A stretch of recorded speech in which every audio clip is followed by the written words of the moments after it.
Good morning, students.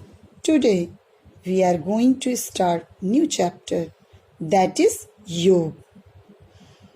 In this chapter we will learn about meaning and definition and importance of yoga. Next, elements of yoga. Next, introduction of asana, pranayam, meditation and yogic kriyas. Next, yoga for concentration and related asana. Next, relaxation techniques for improving concentration. So students, let's start our chapter. We will be first discussing about introduction to yoga. So, what is yoga?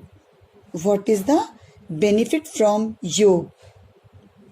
योग क्या है? योग के द्वारा क्या benefits हैं? Actually, योग history is very old. Nobody can say nothing about when yoga was started. But this can be surely said that yoga origin is from India, according to the evidences found till today. Yoga connection is linked with Indus Valley civilization, which is the about 3000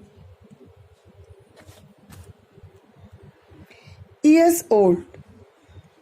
We have to trust on the secondary sources for knowing about Indus Valley civilization because we are not able to know about the language the Indus Valley people use till date. It is said that Indus Valley people practice yoga on the basis of the statue carvings sitting in yoga postures found on the caves near the Indus Valley. It might be also possible that yoga would have its roots more older than recognized. Yoga action have also been found in Ved, Upanishad, Ramayana and Mahabharata. But according to Patanjali, yoga is classic, which is about 147 BCE older. Yoga has been also found in the production of Sant Kabir, Surdas and Tulsidas. Yoga is main part of India in today's world too. योग, history of योग क्या है? योग का इतिहास क्या है?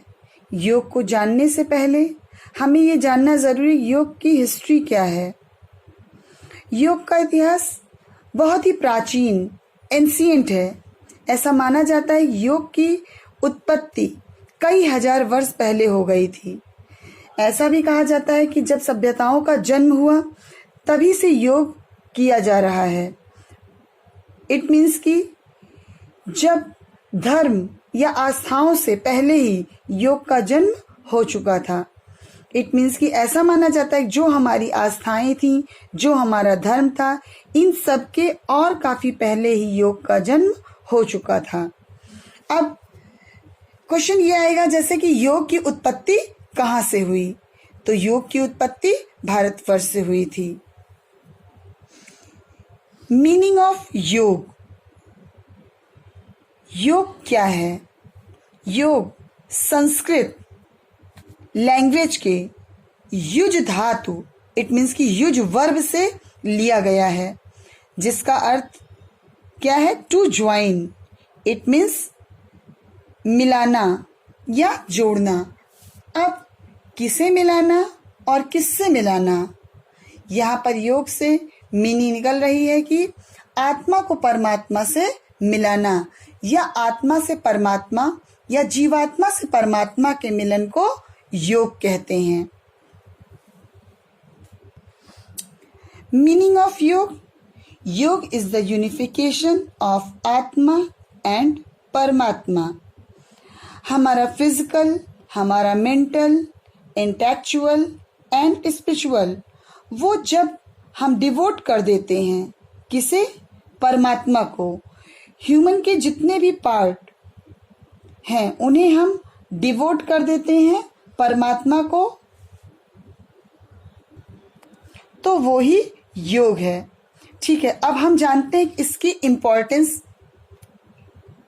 इसकी डिफिनीशन के बारे में। योग इज द यूनिफिकेशन ऑफ आत्मा विथ परमात्मा। It also means the unification of physical, mental, intellectual and spiritual aspects of human being. Definition of Yoga. First, according to Patanjali, checking the impulses of mind is Yoga. It means योग चित्त वृत्त निरोध है।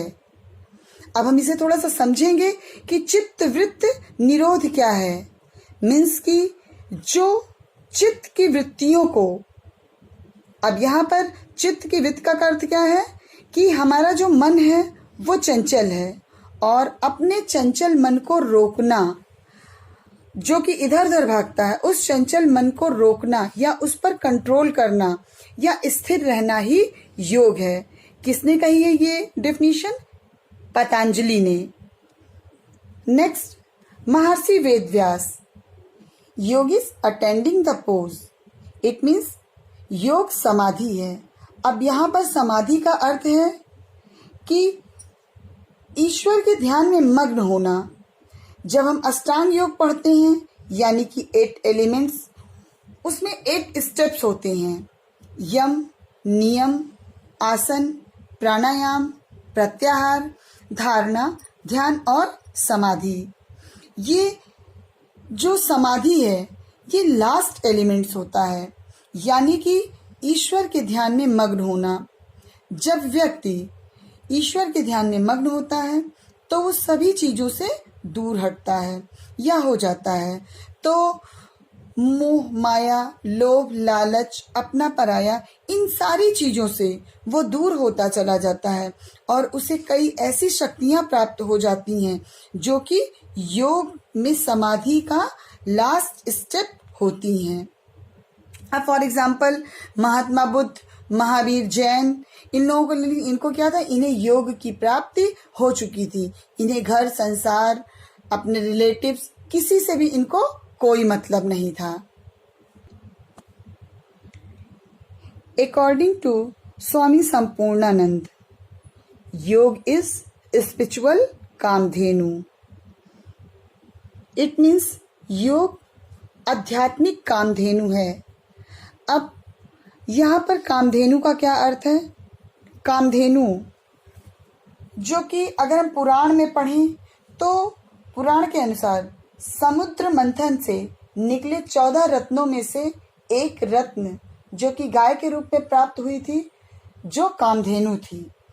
और ऐसा माना जाता है कि कामधेनु के दर्शन मात्र से ही दुख, दर्द, पीड़ा या जो भी मनोकामनाएं होती हैं वो पूर्ण हो जाती हैं।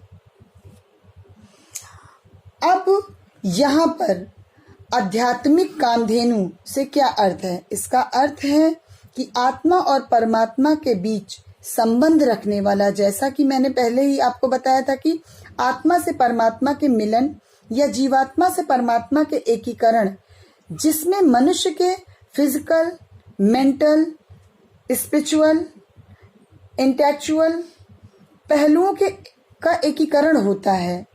अब यहाँ पर आध्यात्मिक का अर्थ हुआ कि आत्मा से परमात्मा के बीच का संबंध रखना ही योग कहलाता है।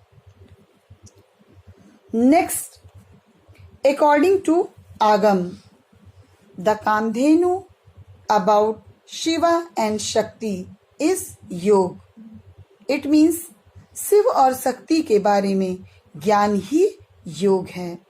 अब इसी में योग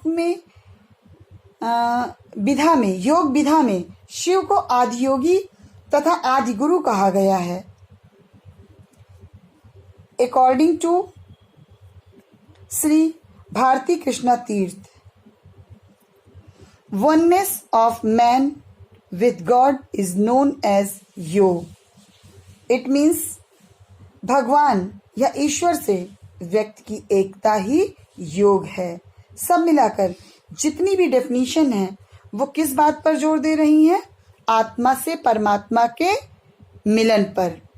अब लॉर्ड कृष्णा से in Bhagavad Gita, skill is actions और इफिशियंसी अलोन इज योग.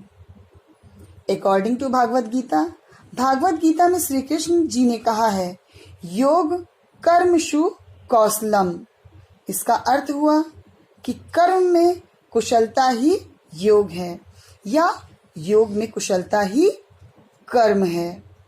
तो इसी के साथ मीनिंग एंड डेफिनेशन आपकी कंप्लीट हुई.